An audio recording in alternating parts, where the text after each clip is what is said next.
Hey everyone, it's Mikey Mike here. In today's video, we are going to be looking at a full tank tour of all of my corals. Now, before we get started, I want to say thank you to all of the 1,500 subscribers out there and growing. Personally, it means a lot to me. So if you've been commenting, if you've been leaving a thumbs up, I really do appreciate that. And today's video is especially made for you. Now, this video is a little bit of a tank tour that no one else is going to see because on the internet so far, all I've posted are pictures of my aquarium from the front. So in this video today, we're going to take a look at it from the side, from the top down, and you're going to see all of my corals close up. I personally really like tank tours. I get to see how people aquascape their tanks. And at the end of the day, what are we here for? We really love reef tanks and corals. So let's jump behind the camera and let's go.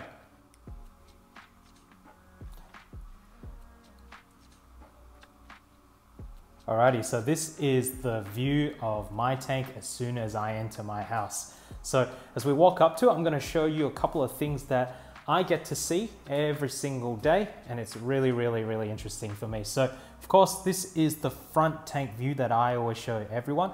It's something that I actually aquascaped for. So most of my aquascapes, when I create them, are designed for this view, of course. Whereas some other people, they might decide to aquascape from sort of a top looking down view or maybe from an angled view. So that's what I normally show to people. But in today's video, let's take a look around the side and take a look at the corals here. So this is an exclusive view of the tank that I've never shown anyone before. Take a look at that. So we've got down here a whole bunch of scollies, as well as SPS climbing up to the top. And a lot of people actually don't realize just how wide this rock is. It actually goes from the front of the aquarium all the way to the back. So that to me is roughly around about 40 centimeters, and it really does help to create that depth in this aquarium. And something else here at the back. So of course we've got here our two clownfish here. I believe they are platinum snowflake clowns, and we've got some gold Australian 24K torches there. I think that's roughly around about 10 or maybe 12 heads now. I got it when it roughly had around about 8 heads, so that's growing quite nicely. Moving in, taking a look at this guy down here, we've got a nice little anemone crab at the back there. Hello, Mr. Radiant Wrasse. And this bubble tip that's no longer bubble tippy, but what's interesting about this guy is, check it out, it's got purple tips and gold tips as well. I've never seen anything like that before. Honestly, it's just a fluke. I picked it up from the shop. It was basically green, and then by the time it came into my tank, something happened to it. So that's where we're at now. All right, let's move over to the front and take a look at some of the other LPS. Now these are LPS corals, of course, all Australian corals. They come from various parts. So we've got here some Queensland hammer corals here, Queensland Euphyllia. We've got some Parancora Euphyllia here as well from Northern Territory. And of course we've got this retracted one here. This guy's probably just taken a poop here, but this is a WA, Western Australian hammer here. Now he's retracted, but my goodness, you can just take a look at the color there. And for those of you who are wondering, this is shot under AB+, that's the Radion Gen 5 Blues. AB+, which is a little bit more of a bluish white spectrum with a mild yellow filter. So that's what we've got here. Nice WA reverse hammer. He's probably also just taken a poop as well. And then all the way to the top here, and we've got this, my goodness, this hammer here is so bright that it's actually just overexposing itself. So let's move on out here, and we've got some nice little raster torches here. These raster torches come from essentially the West Australian coast. They're unique to this area of the world, and we're so lucky to have them here. Really underrated. I find that they are one of the most true yellow tipped corals that you can get in the aquarium hobby. Over here we've got these Cynarinas. I'm not sure if that's how you pronounce them, but Cynarina. We've got a nice red one here. This guy gets really massive during the day. It's actually nighttime right now, but during the daytime, this guy, he expands out to the size of a grapefruit. And of course, we've got here some nice green ones. and a yellowish one. That's a local WA one as well. Now, something that a lot of people don't also see is the back of my aquarium over here. And we've actually got these frosted bubble tip anemones, and there's actually started off with 2 of them, and now there's about 9 of them there. And of course, a massive zoa garden. So that there for me is all the stuff that's on the sand bed, and I like to keep my sand bed really clear at the front. It just helps to create that continuous horizontal line throughout my aquarium. All right, what we're going to do now is we're going to swing over through to the top, and I'm going to show you the top view of all of these SPS corals, because that for me is a really special part of this aquarium. And the reason why I actually designed this aquarium to be quite low, I mean, this here is probably at my elbow height, and I'm not exactly a tall guy. It's so that I can look at it top down. So how about we do that now? All right, so welcome to the top down view, and my goodness, I really enjoy looking at top down views. It's the wonder of our corals. You know, our corals look best from the top down, and in this part of my aquarium here, the left side, I've got here a nice bleeding apple scully. Let's get a better focus on that guy over there, and that's in the top, or rather the left side of my aquarium here. And next to it, we've got a nice pink scully, and that one just came in. I haven't seen any of those around lately, so if you can sort of give it a name, I have no idea what sort of name it is, but hey, let's give it one just for fun. And right next to, of course, my island of little button scullies. These guys are local. They're local to Western Australia. Really underrated coral, but quickly becoming one of my favorites because the variety in them, the amount of colors that you get, and of course the bang for buck. I mean, they're really small. They're probably the size of a puffed out acan head, but my goodness, they really do have some intricate details when you zoom into them. All right, inside there in the cave, we've got some trackies, and I'll be honest with you all, trackies just don't like my system, and I probably put it down to the low nutrients and the high light that they're getting. So I've decided to put them in this cave here, and we'll see how they go. All right, let's take a look at the SPS Island now. We're starting from the left here. We've got some deep water SPS corals. These deep water acros, I mean, really deep water acros, you can put them anywhere in the tank, but I've just found a place for them here. A nice green one here. This one's from WA as well. Let's try to get that to focus.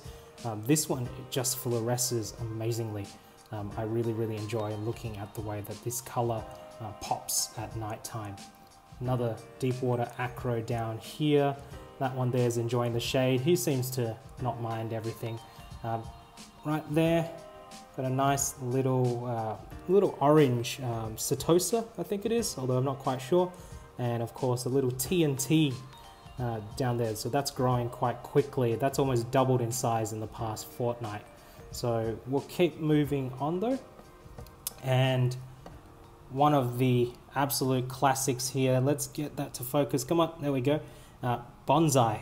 Wow, this one here, purple with green polyps and transitions into a nice bluish green base. And below that, get ready guys, because I have no idea what coral this is, but it's an amazing one. So take a look at that one there. It's got orange tips, red polyps, green base, just absolutely stunning. So this one here, no name for it yet, but blue base, pink polyps, or rather pink red polyps, and let's try to get that to focus better. Come on, you can do it. There we go. And sometimes with the right trace elements, especially if I dose a bit of lithium, we seem to get more goldish at the tips, so that's quite an interesting one. Let's move to the back here. We've got a nice pink acro here, a spath, this yellow and green polyp spath over here. I'm not sure what this acro is. Someone can give me a better ID on this one, but this one here is really growing on me because the green has just really intensified over time. Local WA Millie here, and one of my absolute favorite transformations, this guy over here. My goodness, the green and pink on this one. It's pink lemonade, strawberry shortcake, I have no idea, but it's really come up great. And if you look closely, you can see the gold polyps there. Alrighty, over here, nice yellow millie as well. Let's take a look at something else over here. So Rosaria, right there. Down the back here, we've got a PC rainbow, and this one here, an admission to all of you, a bleached out robusta. And again, one of the products of either really low phosphates or really intense light, and something going on with my barium levels before. We'll see if this comes back. Obviously, it's looking 10 times better than it did roughly 2 weeks ago. So I'm really hopeful to see the colors come back to its full complexity. And over here, take a look at this. We've got all the different forest fire digi. This one here at the bottom here, that's got a little bit of a darker polyp and darker skin. That's pink smoothie. And this brighter one here, that's bubblegum digi as well. All right, moving over, checking out this side of the aquascape. So we're now in the middle, and we've got here some really massive scrolling Monty, at least massive to me, because this is probably one of the bigger corals in my aquarium here, and I really got to hack this guy down. Over to the right side, and now we're entering into Millapora Island. Now, why is this Millapora Island? Because we've got quite a few different ones here. So we've got this sort of orange, red, and green tip millie. This one actually came in from a tank shutdown. It was just a bunch of nubs sticking out with none of these polyp tips at all. So I imagine this guy had fragged it into a million pieces and just left a stump behind. And this is what we've got now in the past 4 to 5 months, and it's just looking amazing. This one came in black actually, and then it transitioned to green, like a full fluoro green, and now it's finally getting its true intense colors.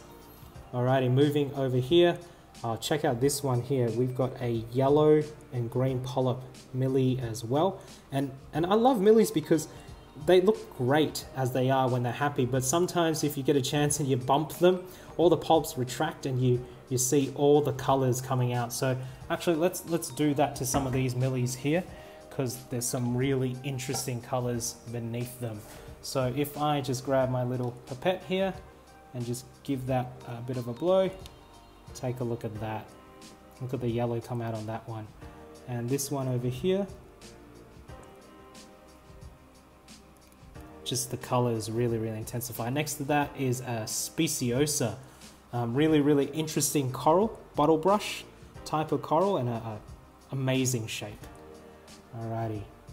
In the middle here, we've got this sort of like peachy fluoro millie, and let's give that guy a bit of a reveal. And of course, at the back here, one of my favorites, this one here, mind you, Worldwide Corals just got one of these, and they're going to give it a name. So let's find out what it's going to be worth. But let's give this guy a bit of a blast. Come on, and just reveal all the pink. And the same with this one back here. They really do like to brighten up, and you get to see the skin on them. Alrighty, sorry if it's a bit shaky, everyone. Of course, it's in the water bobbing around. So let's keep on moving. Bonsai over here. And this particular section here, as you can see, been hit by a little bit of a bleaching episode, but we'll get them to come back eventually. But I want everyone just to sort of give me an idea on this one, because I have no idea what coral this is. And let's just see if we can get it to focus. This one here, it's gold. It was green, now it's gold. I'm not sure what it is. It may be turning into orange or red, but we'll see what happens in the future. Alrighty, a quick cut over to the Anemone Garden over here. This used to be 2 anemones, and now it's split into 9, and I gotta really be careful with this garden. Actually thinking about taking it all out and putting it into its own aquarium. Zoas, of course, over here. These are wild collected WA zoas. They're amazing, and we've got a nice little cleaner shrimp down here. He's been cleaning off all of these corals and obviously annoying the gonnies as well. So there we have it. That's just a little bit of a look at some of the corals. Now there's actually so many more in here that I've failed to mention, but I really want to give you an opportunity just to see things the way that I see it over my aquarium day to day. It's one of my favorite views. something that I really appreciate, nature, and its transformations. And so I'm going to leave you off with this, is that in my aquarium here especially, I've noticed every single day something different. And if you've been the type of person who's been chasing numbers, that's fine. You know, having good numbers is excellent, but one of the biggest joys of this aquarium hobby is taking a look at the corals every single day and just monitoring how they look. And your corals will tell you their story. Your corals will tell you, well, not just their story, but really how they're feeling and how they're coloring up and what sort of trace elements they're taking on board as well. So if you're the type of person who's been chasing numbers, make sure you always pair that up with chasing colors. That's my sort of reefer thought for today. Anyway, this has been the top-down view of my aquarium. Hopefully you enjoyed it. It's a bit of a treat for everyone, I hope. Leave a thumbs up if you like this video, and of course ask some questions at the bottom. In my next video, I'm hoping to look at algae and how we can set up an aquarium that doesn't get algae from the beginning. All right, everyone, thanks for joining us today, and next video coming out shortly.